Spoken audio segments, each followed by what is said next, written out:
Romanos 11:33 aqui na tela. Se você está com a sua Bíblia, deixa ela aberta, tá bom? Vamos ler. Ó profundidade da riqueza, tanto da sabedoria, como do conhecimento de Deus. Quão inexplicáveis são os teus juízos, e quão insondáveis são os seus caminhos. Pois quem conheceu a mente do Senhor? Quem? Ou quem foi o seu conselheiro? Ou quem primeiro deu alguma coisa a Deus?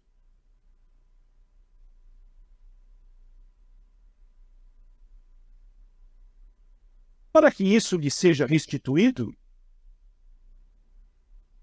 Quer dizer, não há possibilidade de fazer barganha com Deus. Está aqui para ganhar ali. Não existe isso. Deus não é devedor de nada para ninguém. Deus não deve nada para ninguém. Você não pode colocar Deus contra a parede. Estou te dando o meu louvor aqui, a minha oferta aqui, o meu dízimo aqui para o Senhor. Não. Ele não vai ficar em dívida conosco. Isso não existe. Na semana, dia 31, terça-feira, nós comemoramos os 506 anos da Reforma. E hoje nós vamos concluir a série que nós estamos pregando aqui. E fui falar lá na escola Gênesis. E tinha uma criança que olhou para mim e falou assim: pastor, a igreja estava vendendo um terreno no céu, né? Eu falei, você já entendeu tudo. É isso aí mesmo. O que você vai dar para Deus para Ele dar em troca para você? Tudo é dele.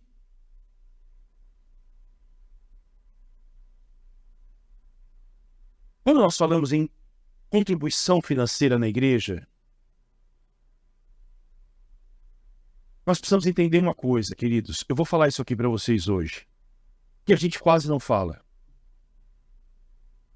Quando você recusa devolver a Deus aquilo que Ele designou para que você devolvesse, quando você recusa a ofertar, você está pegando algo emprestado de alguém e não está querendo devolver. Se alguém pega os meus livros, eu gosto de emprestar os meus livros, mas se alguém pega e não devolve, eu fico muito bravo. Por isso que eu já devolvi um livro hoje cedo. Para alguém que eu emprestei aqui, que eu pedi emprestado. Eu gosto de emprestar os meus livros, mas se não devolve, eu fico muito triste. Quando você não devolve a Deus, você está pegando algo que é dele e está dizendo, eu não vou entregar de volta. Tá bom? Agora, não existe possibilidade de você barganhar com ele.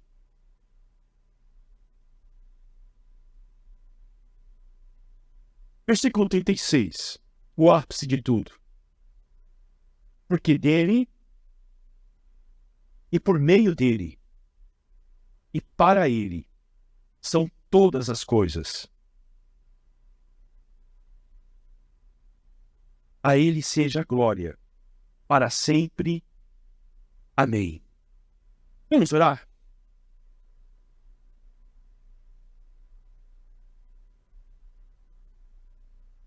Pai, te damos graças por esse domingo tão bonito em que a gente se reúne aqui. Lamentamos os nossos pecados. Lamentamos não sermos cheios do Espírito Santo. Porque se o Senhor encher a gente, Senhor, esse país será diferente. Essa cidade será diferente. As nossas casas serão diferentes. Enche-nos de novo, Senhor. Enche do teu Espírito a tua igreja. Aviva-nos, vivifica-nos, e nós iremos invocar o teu nome. E nós iremos também agir no mundo como o Senhor agiu.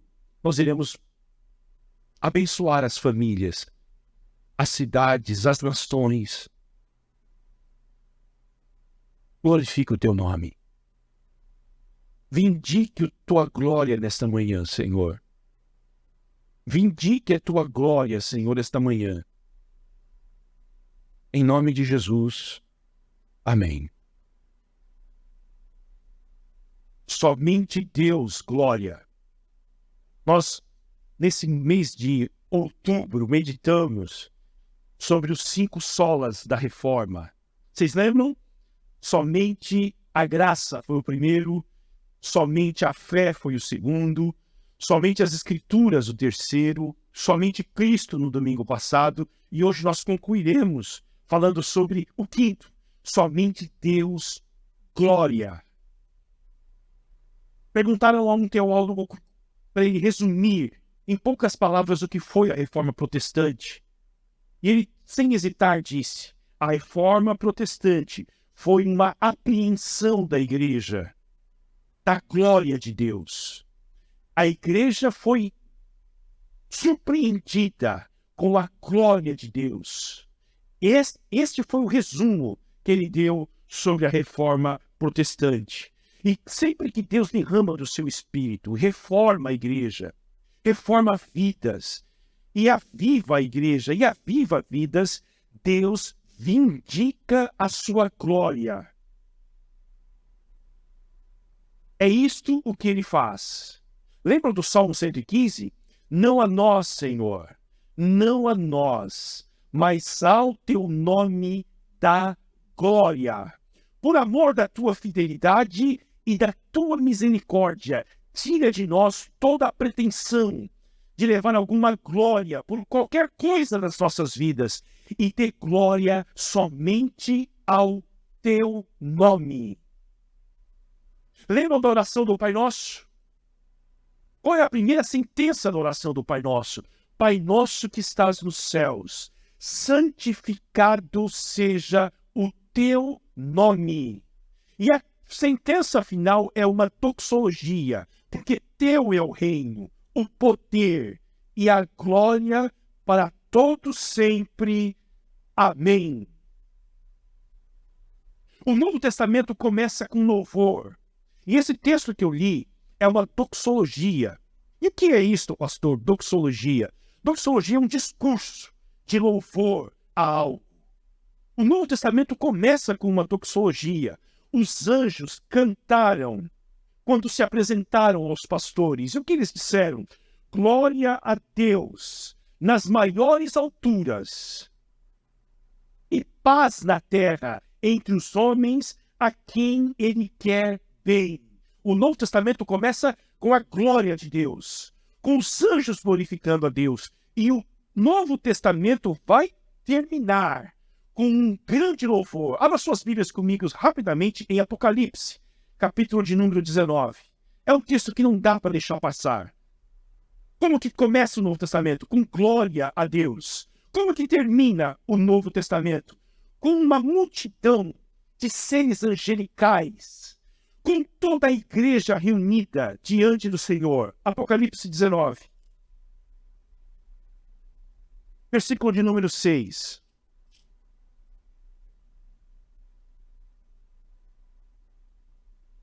Então ouvi o que parecia ser a voz de uma grande multidão, uma voz como de muitas águas, e como de fortes trovões, dizendo: Aleluia! Pois reina o Senhor, nosso Deus, o Todo-Poderoso. Alegremo-nos, exultemos e demos-lhes a glória, porque chegou a hora das bodas do Cordeiro, e a noiva dele já se preparou. A ela foi permitido vestir-se de linho finíssimo, resplandecente e puro, porque o linho finíssimo são os atos de justiça dos santos. Então o anjo me disse: escreva, bem-aventurado aqueles que são chamados à ceia das bodas do Cordeiro. Amém? Este é o louvor final. A igreja começa cantando e termina cantando, dando toda glória a Deus. No Antigo Testamento, está também permeado de doxologias, de louvores. O livro de Salmos é dividido em 5 livros. Os 150 salmos da Bíblia são divididos em 5. E em cada conclusão de cada livro, há um convite para que o povo de Israel, para que a igreja do Senhor glorifique, louvem, exaltem e deem toda a glória para Deus. Estão dispostos a ver? Vamos lá? Salmo 41.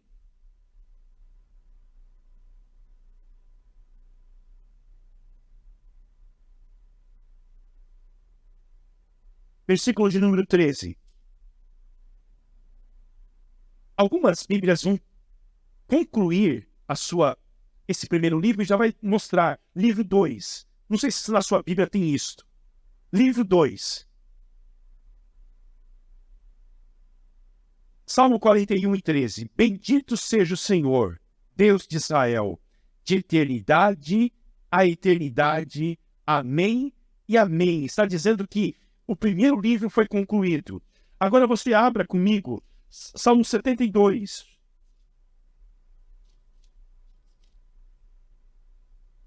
Versículo de número 18. Bendito seja o Senhor. Bendito seja o Senhor Deus, o Deus de Israel, o único que faz maravilhas. Bendito para sempre o seu glorioso nome. E da sua glória se encha toda a terra. Amém e amém. Aqui terminam as orações de Davi, filho de Jessé. Todos os 5 livros terminam com essa toxologia, com este louvor. Porque, queridos, quando nós recebemos a revelação de Deus, a maneira mais apropriada ao receber a revelação de Deus é simplesmente louvar a Deus, adorar a Deus, bendizer a Deus. Ontem na vigília, nós fizemos uma oração aqui para que Deus nos ajudasse e nos inspirasse a louvar mais a Ele.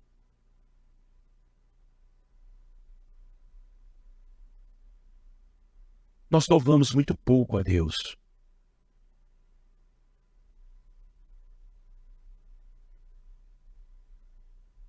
Salmo 145, 2 diz: Bendirei ao Senhor em todo o tempo, e o seu louvor estará sempre nos meus lábios.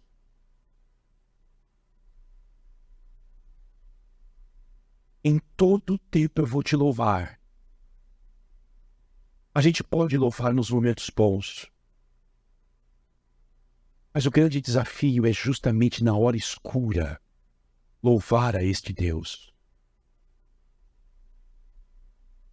E o salmista diz que fez um compromisso: eu vou louvar o Senhor em todo o tempo. E é este o contexto que leva Paulo a escrever. Vamos voltar a Romanos agora. Capítulo de número 11. Versículo 33.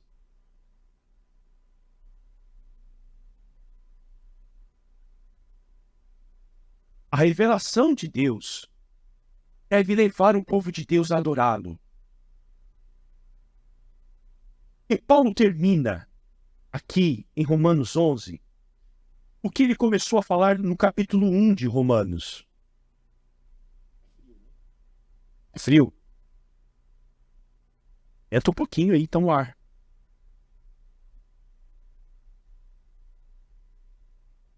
Por gentileza, o Rodrigo não está por aí hoje?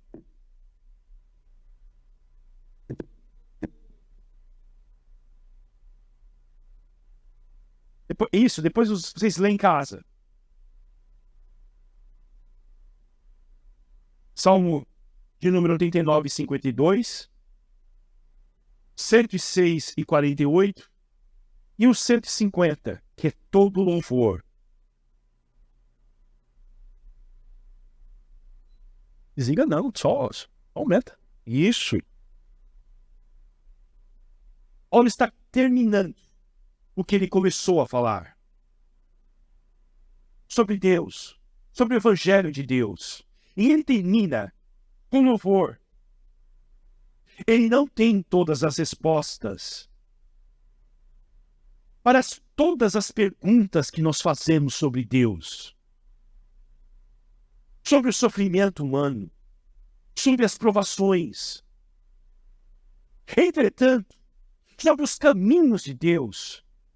Entretanto, ele diz, diante disto tudo que eu acabei de expor a vocês, os propósitos eternos de Deus, os planos de Deus para Israel, lá que está em guerra, o povo que Deus escolheu, o povo que Deus ama, e Deus endurece o coração desse povo, para que esse povo não receba Jesus Cristo, para que nós, os gentios, pudéssemos recebê-lo hoje.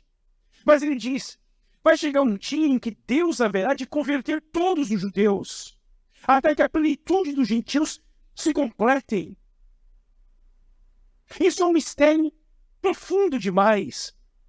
E nós não temos como descobrir os planos, os propósitos de Deus, mas Paulo está dizendo, diante disto tudo, louvem a Deus. Diante disto tudo, cantem louvores a Deus. Diante de todas essas verdades que vocês não conseguem compreender, louvem ao nome do Senhor.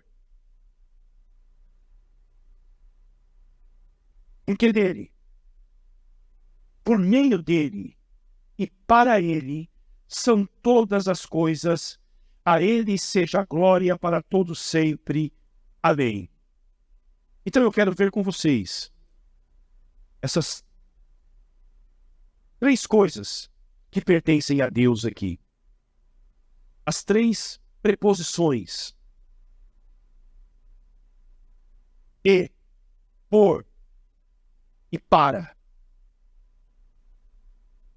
A primeira delas, dele é todas as coisas.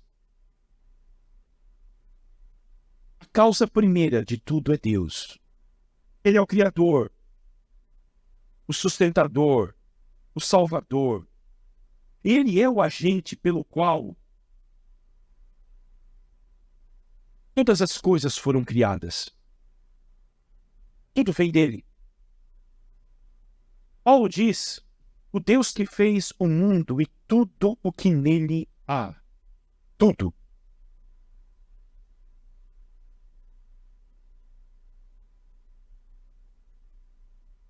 Tudo começou com Deus. Ele foi o arquiteto que planejou tudo. As nações, os limites da terra.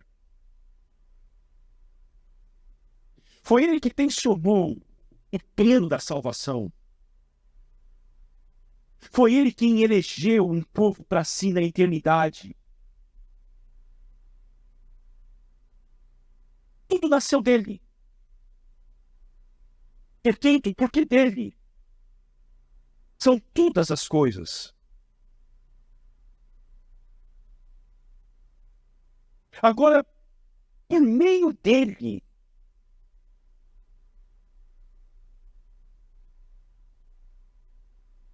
são todas as coisas também. Eu acho que é aqui que nós temos tanta dificuldade de compreensão. Por meio dele, são todas as coisas. As coisas boas que você já experimentou na sua vida. As coisas boas que você está experimentando na sua vida. E as coisas boas que você experimentará no futuro. É por meio dele. E por meio dele também, o sofrimento, a dor, as provações, as privações, as lágrimas, as noites mal dormidas, as decepções, por meio dele.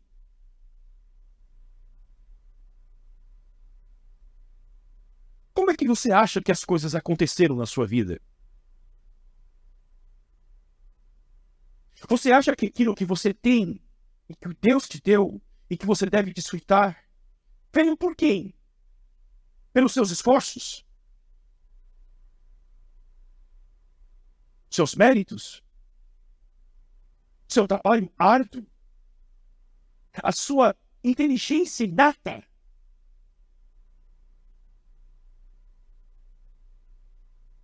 O casamento que você tem veio por meio de quem?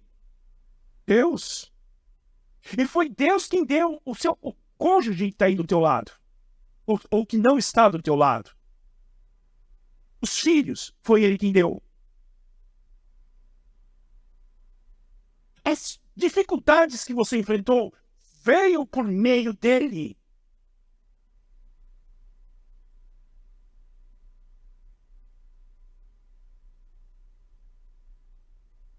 Porque nós cristãos não damos crédito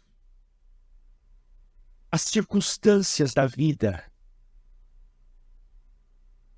Em estoicismo, que range os dentes e diz, é a circunstância da vida. Nós também não acreditamos em sorte e nem azar. Gato preto não pode passar debaixo da escada, que dá azar. Mau agouro.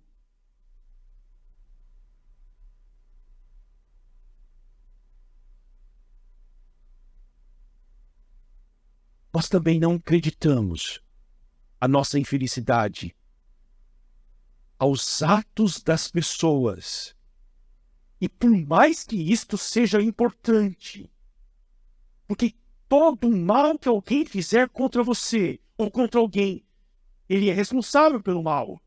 Deus irá cobrar dessa pessoa. Entretanto, nós cremos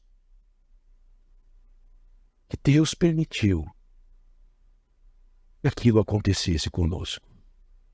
Porque dele, por meio dele, são todas as coisas. Aqueles que entendem isso, iluminados pelo Espírito Santo, sofrem menos. E suportam provações que, sob o ponto de vista humano, são insuportáveis. Eles não culparam inicialmente as circunstâncias.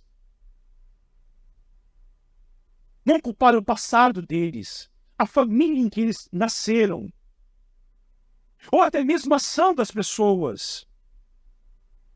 Mas eles permitiram, entenderam que, na verdade, eles entenderam que Deus permitiu que tudo isso acontecesse. Porque todas as coisas vêm de Deus. E quem é esse Deus? É o Pai amoroso, incapaz de fazer o mal.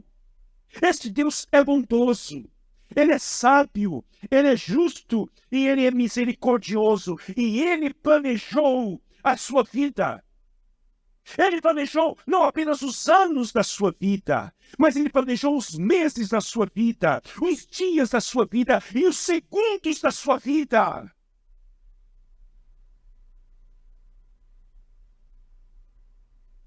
Antes de você nascer, Deus já sabia e já te conhecia. Ele escolheu e registrou nos livros dele todos os seus dias. Lembram da história do José?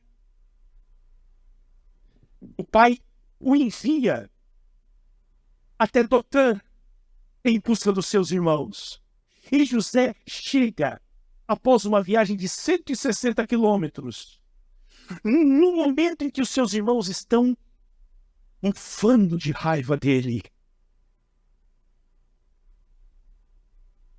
E tudo que os irmãos fazem é jogá-lo numa cisterna. E aí, iluminados por Deus, um deles diz o seguinte: não vamos matá-lo. O que nós vamos ganhar com isso? E naquele justo momento passava uma caravana de midianitas que estavam descendo para o Egito para vender as suas especiarias, e eles tiveram uma ideia brilhante. Vamos vendê-lo como escravo, e ele vai embora, e nós estamos livres dele. Vamos lograr o nosso pai, e nós acabamos com esse sonhador. Não foi um segundo depois, uma hora depois, um dia depois. Foi naquele instante. E José, vocês sabem da história dele. Mas 18 anos depois, quando ele se encontra com seus irmãos, ele olha nos olhos de cada um deles e diz o seguinte: não foram vocês que me enviaram para cá, mas foi o próprio Deus que me enviou para o Egito para que eu pudesse ser usado por ele para salvar as nações de uma grande fome. Vocês fizeram mal contra mim, mas Deus transformou em bem, como hoje vocês estão vendo.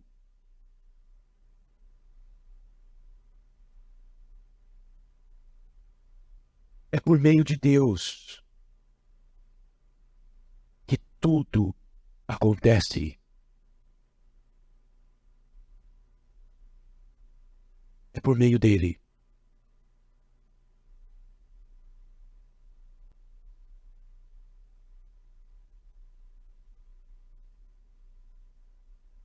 Não é as circunstâncias. As pontas soltas da vida. Há um Deus no controle de tudo. De todos. Ele permite.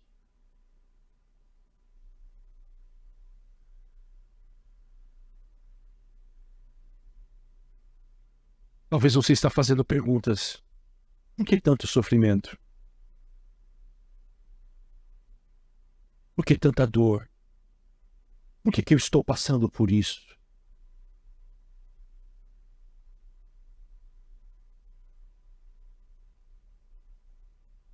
Em profundidade da riqueza, tanto da sabedoria quanto do conhecimento de Deus. Quão inexplicáveis são os seus juízos e quão insondáveis são os seus caminhos. Nós não temos como responder. Os caminhos de Deus são inexplicáveis. Os juízos de Deus, os atos dele são insondáveis.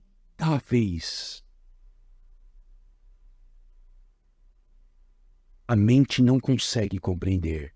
E se compreendesse, ele não seria Deus.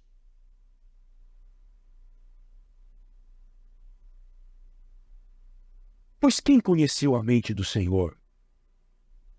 Ou quem foi o seu conselheiro? O que mais tem no mundo é conselheiros de Deus.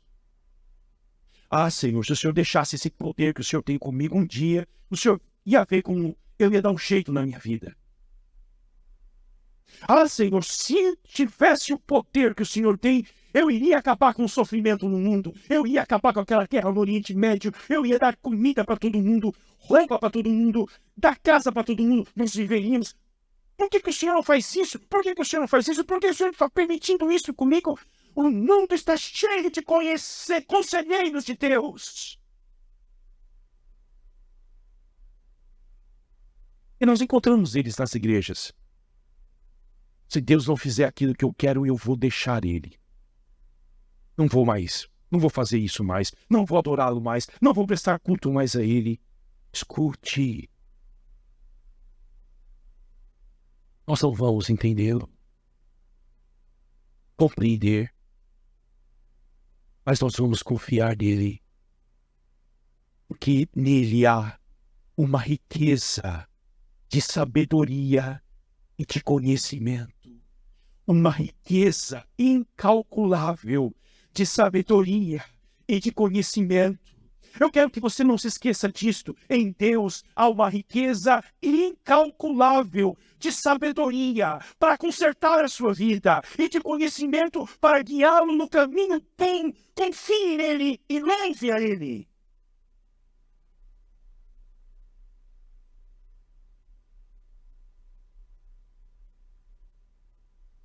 Para ele são todas as coisas. Primeiro é dele. Todas as coisas vêm dele. Todas as coisas vêm por meio dele. E para ele são todas as coisas. Tudo volta para ele.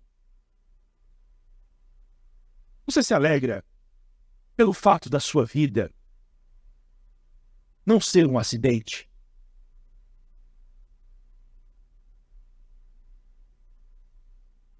Meu nascimento não foi planejado. Muito pelo contrário. E eu vivi com esse estigma, com essa crise, que me fez muito mal. Uma revolta. Mas aí eu fui com... Deus abriu os meus olhos para que eu compreendesse a soberania de Deus. A soberania de Deus. E eu pude perceber que a minha vida não foi um acidente do fruto de um namoro de dois jovens, mas ela foi planejada por Deus na eternidade. E não importa o jeito que eu nasci, porque aonde abundou o pecado, superabunda a graça de Deus. E importa que Ele tem um propósito para a minha vida. E importa que Ele me guardou e me sustentou até hoje e me levará salvo até o dia final. E eu nasci não para minha própria felicidade e deleite, embora Deus tenha um compromisso muito grande com a minha própria felicidade e o meu deleite. A mesma exigência que Deus tem para que o nome dele seja glorificado é a mesma exigência que Deus tem consigo mesmo em promover a alegria profunda dos seus filhos. E como você sabe disso, pastor? A pergunta inicial do nosso catecismo menor de Westminster pergunta dizendo isso: qual é a finalidade da vida humana? E a resposta é esta: a finalidade da vida humana é glorificar a Deus e se alegrar nele para sempre. E quanto mais glorificarmos a Deus, mais seremos felizes, mais seremos alegres, porque a vida não é sobre nós mesmos, mas é sobre a glória de Deus e o compromisso que Ele tem de dar alegria, felicidade para os que glorificam a Ele em todas as coisas.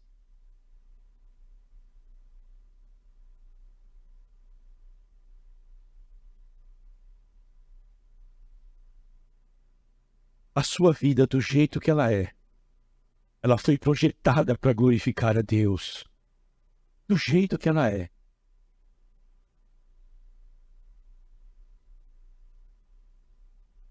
Você não ama isso?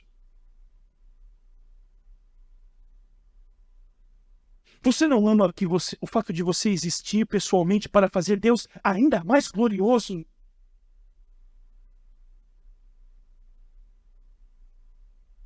Houve um homem que viveu assim. Seu nome é Jesus. Abra a Bíblia de vocês em João 7:18. Nós já vamos terminar.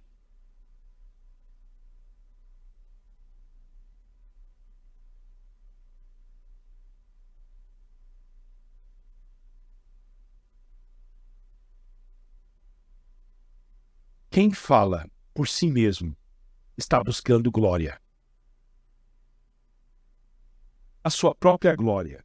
Mas o que busca a glória de quem o enviou, esse é verdadeiro, e não há falsidade nele. Com a Bíblia aberta ainda, em João, capítulo número 12, versículo 27. Jesus viveu para glorificar o seu Pai. Jesus suportou grande sofrimento para glorificar o seu Pai. João 12, 27 e 28. Agora, a minha alma está angustiada. Ele é o homem das dores. Sabe o que é ter angústia? Você já teve angústia? Você tem um irmão mais velho que sabe o que é isso. A minha alma está angustiada.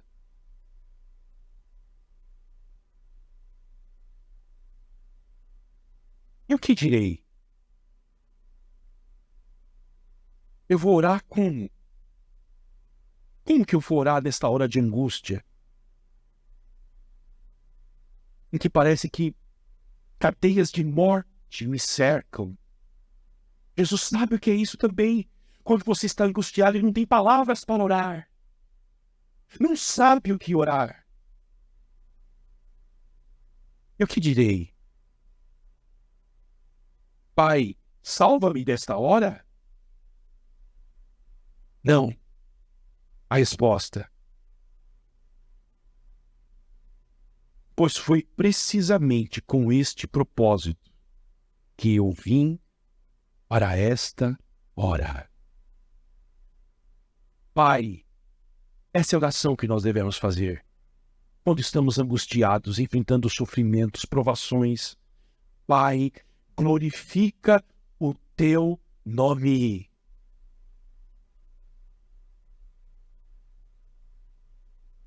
Então veio uma voz do céu, eu já o glorifiquei, e ainda o glorificarei. Amém.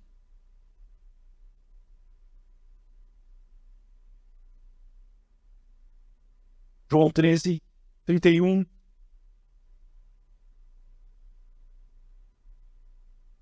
Quando Judas saiu, quando nós somos traídos, abandonados, não é uma tragédia da vida. Deus é glorificado nisso. Ah, pastor, aí é demais, né? É. Faça o exercício de trazer Deus para toda a realidade da sua vida. Em que Ele está. Ele não está no escanteio, no domingo de manhã.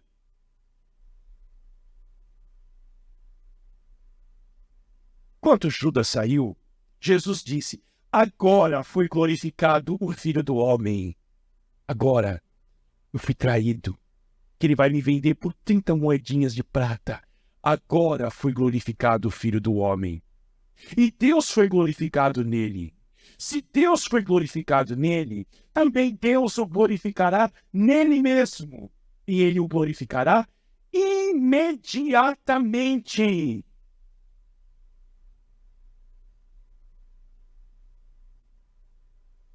A nossa vida, com todas as nossas dores, as nossas lutas, apontam para a glória de Deus e glorificam a Deus. A Ele seja a glória para sempre. Amém.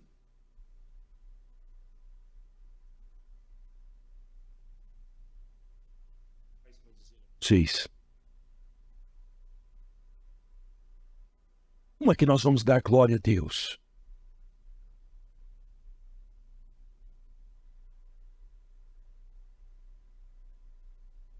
Já que nós somos feitos para isto. Essa é a finalidade da vida. Apontar a Deus toda a glória. E ao fazer isso, nós vamos ser de fato alegres e felizes.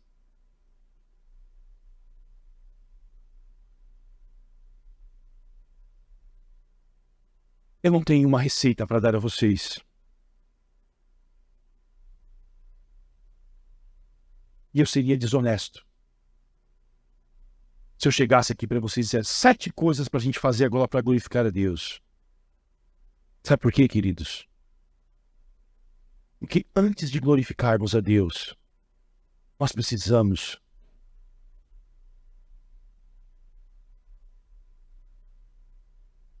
ficar extasiados com Deus. Volta em Romanos 11. A palavra principal dessa doxologia do Paulo, qual que vocês acham? Hã? Oh, Renan acertou. Oh, oh. Todas as outras são muito bonitas e importantes. Mas é o que começa. Oh, profundidade da riqueza, tanto da sabedoria como do conhecimento de Deus. Oh, é você ter encanto com esse Deus.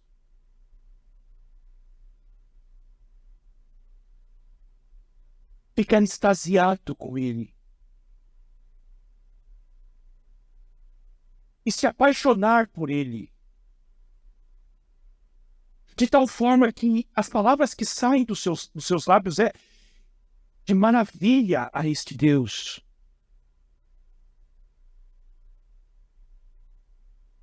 Quando estivermos assim, nós não vamos precisar que alguém nos diga 7 coisas para você glorificar a Deus.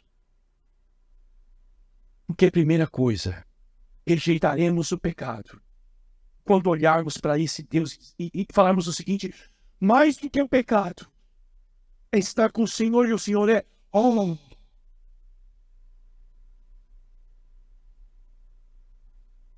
Não adianta vir aqui e dizer: vocês precisam orar, vocês precisam jejuar, vocês precisam fazer isso, porque não vai ter encanto para fazer.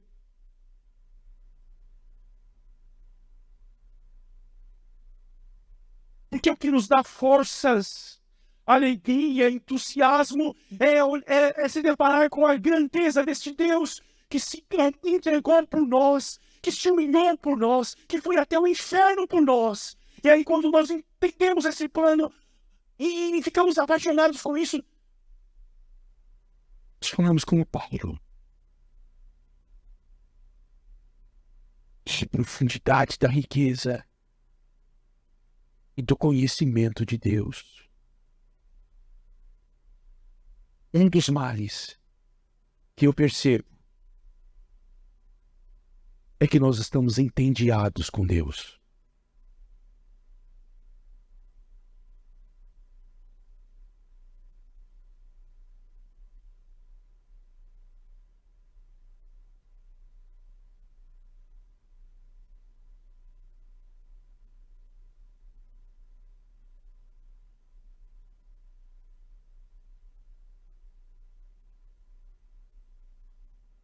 A espiritualidade é: vamos na igreja para escapar do inferno quando morrer, e que Deus nos dê uma boa vida aqui pra gente enquanto estamos vivos. Tudo isso acontece, mas não é o propósito de tudo. É conhecer esse Deus que causa que as palavras não conseguem expressar quem Ele é. Então, quando as palavras não conseguem expressar, nós começamos a louvar. E essa é a dinâmica aqui. Vocês não têm todas as respostas. Vocês não vão conseguir adquirir nesta vida todas as respostas, mas louvem a este Deus. Glorifiquem esse Deus. Fiquem encantados com esse Deus, porque está chegando o dia em que vocês irão vê-lo face a face. E quando vocês vê-lo face a face, não vai fazer mais nenhum sentido as perguntas que vocês fazem hoje para este Deus, porque vocês estarão com Ele para sempre. Mas Ele vai ter a eternidade para mostrar para vocês por que vocês sofreram aqui, por que vocês derramaram lágrimas aqui, por que a vida não foi como vocês sonharam aqui. Ele vai mostrar na eternidade tudo isso para vocês, mas por enquanto, se encantem com Ele, glorifiquem a Ele. É isto.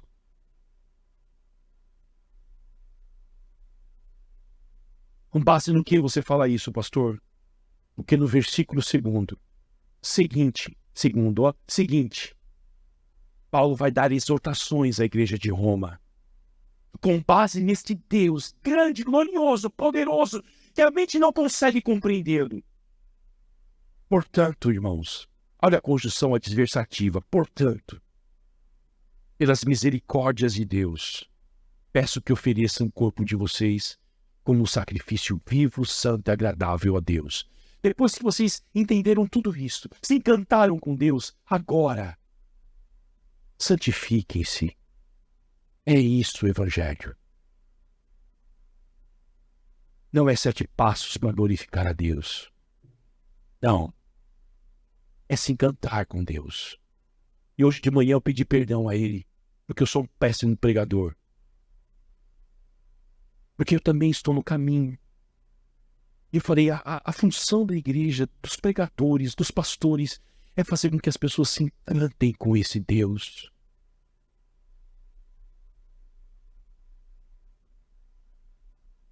Por isso que eu preciso que vocês orem para mim.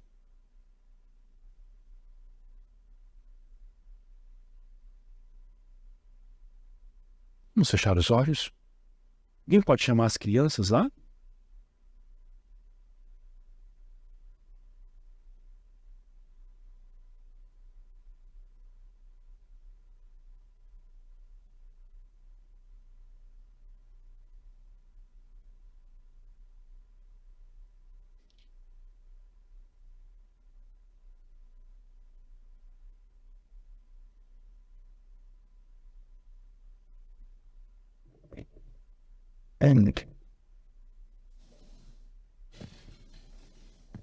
Pai, que diremos depois dessas coisas, Senhor? Que nós não admiramos o Senhor como deveríamos, mas nós queremos que o Senhor se revele a nós, para que possamos, Senhor, com alegria, glorificar o Teu nome. Dar glórias ao Teu nome. Não é nós, Senhor, não é nós, mas ao Teu nome da glória.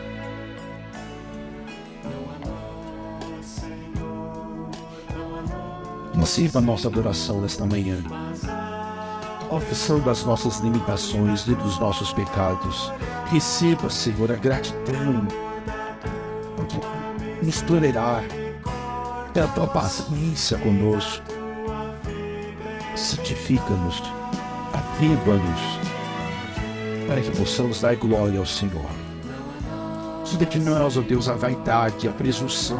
Nessa área era narcisista. Tira de nós, ó Deus, a glória, que possamos glorificar o Senhor.